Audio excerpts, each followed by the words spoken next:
The key elements of effective safety inspections are hazard assessment and correction, training and education, established policies and procedures, accident investigation, to measure the performance and to check and assess the executive management commitment.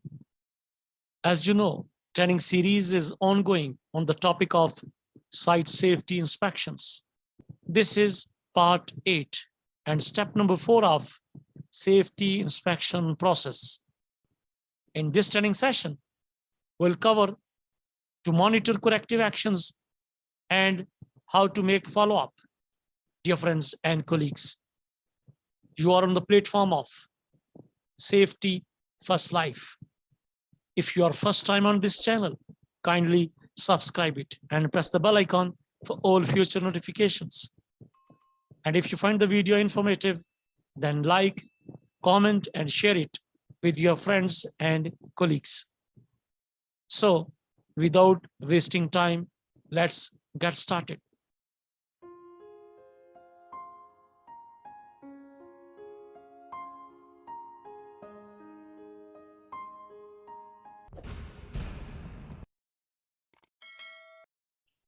As a safety practitioner, you know very well follow-up actions are important to ensuring that corrective measures are put in place. Follow-up actions are also important in demonstrating to workers that health and safety is taken seriously. To determine who will be responsible for conducting follow-up actions, document the progress of corrective actions, ensure that the health, environment, safety, and security is kept updated, and monitor the impact of corrective actions. Let us make a quick overview of inspection process summary. Plan the time and location of inspection. Gather the inspection team with appropriate materials. Conduct the inspection with the use of checklists. From the inspection findings, complete the workplace inspection report form. Area supervisor or their designated response to all the observed hazards to HSE department within the allocated time frame of the inspection. Implement corrective actions and ensure follow-up actions are taken. Once you prepare the site safety inspection report, what you did, you report the hazards and you prioritize the risk. Dear friends and colleagues, everyone has the responsibility to find and report hazards. Not only the safety practitioners they are responsible for. Report identified hazards to area supervisor. Report hazards immediately if they can cause death, a serious injury, a illness, a harm in number of people. It means don't wait for long time. Your action is important, but the most important thing is your action time. If you will delay, maybe in between there is a catastrophic accident, and later on there is no need for reporting the hazard. The time is over. Let us make a quick overview. What are the duties of site supervisors? A supervisor under the Occupational Health and Safety Act means a person who has charge of a workplace or authority over a worker.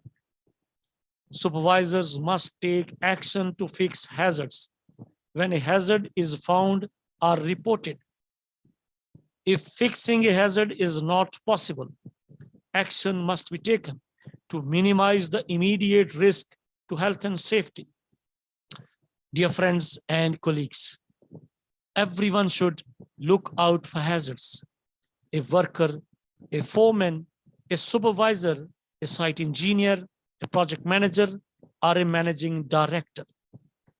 They are equally responsible for their safety and the safety of their colleagues and fellow workers. This is not by myself, this is by law. Anyone who is finding a hazard, he must report the hazard to the supervisor of the work area.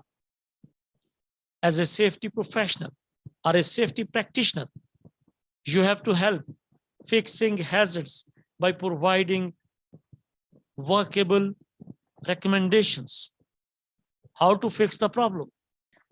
All supervisory staff is responsible to take action to avoid, eliminate, or minimize risks and follow up safe work methods and use personal protective equipment as required, as per the nature of the project and as per the severity of the risk.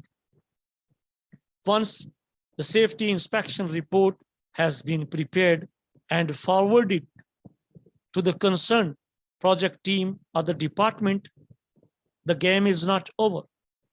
You have given the time frame and they are bound to take the action within the allocated time period.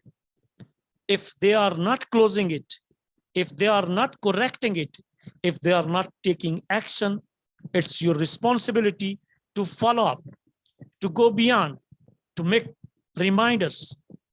And if still there is no action, then it's your responsibility to convert site safety inspection report to a safety instruction.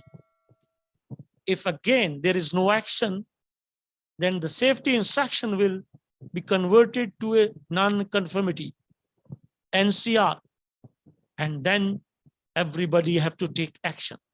So this is the way how you can follow up, how you can monitor and measure the performance of project team by the aspect of occupational safety and health. Site safety inspections are common tools, but very important to control and to minimize. If these are effective, these are beneficial. Site safety inspections can help in avoidance of site accidents, ill health cases, property, or environmental damages. And that's all for today. Training session part 8 is over now. If you have any question, please ask in the comment section. Thanks for watching. And don't forget to like, comment, and share the video. Hope to see you soon with a new HSC tutorial. Till then, take care, good luck, and Allah Hafiz.